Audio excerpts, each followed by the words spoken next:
সেনাবাহিনী লাঠিচার্জ করলে আপনারা রাগ করেন যে সেনাবাহিনীর ভালো না পিটায়, কিন্তু সেনাবাহিনী কি আপনাকে ইচ্ছা করে পিটায় বলেন তো?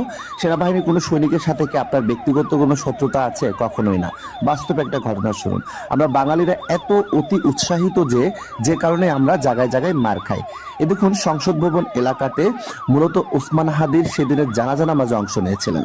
পুরো মাঠ জুড়ে মানুষ আর মানুষ, সবাই কিন্তু জানাজা নামাজ পড়া অলরেডি শেষ করেছে, এখন যার যার কাজে চলে যাবে। কিন্তু না, কিছু ব্যক্তি দেখুন সংসদ ভবনের ভেতরে ঢোকার চেষ্টা করতেছে, অর্থাৎ তারা সংসদ ভবনের ভেতরে ঢুকে একজন এমপি হবে, একজন স্পিকার হবে, একজন তাদের কথা বলবে, মানে ভেতরে ঢুকে তারা ওখানে সংসদ বসাবে।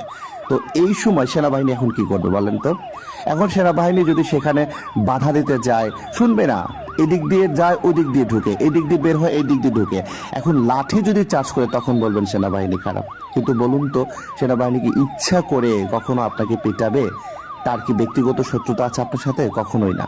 শুধুমাত্র এই মানুষগুলা দায়িত্বের জন্য, দায়িত্বের খাতিরে লাঠি উঠাতে হয়, আর সেখানে তাদের অনেক বদনাম আমরা করে থাকি। কিন্তু দিন শেষে দেখেন, দেশের শান্তি প্রতিষ্ঠার জন্য, শৃঙ্খলা রক্ষার জন্য তারা সর্বদাই প্রস্তুত। প্রতিনিয়ত তারা যে দায়িত্বটা পালন করে, নিজের পরিবারের জন্য না, নিজের ইনকামের জন্য না, শুধুমাত্র দেশের জন্য, দেশের মানুষের শান্তির জন্য। কিন্তু আমরা নিজেদের শান্তি বুঝি না, আমরা নিজেরাই হইচই করি, আমরা নিজেরাই আমাদের নিজের শান্তিগুলো নষ্ট করে ফেলি। যে কারণে এই যে দেখেন, পুলিশ সদস্যরা তারা একেবারে ব্যারিকেড দিচ্ছে, একদম গায়ে গায়ে লেগে আছে যাতে কোনোভাবেই ঢুকতে না পারে।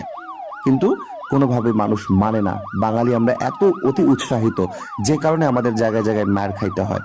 আমরা নিজের কাজে সময়ের মূল্য জানি না। আমরা যদি সময়ের মূল্য সঠিক দিতে পারি, তাহলে এইভাবে সংসদে ঢোকা, ঘোরাফেরা করার সুযোগই নাই।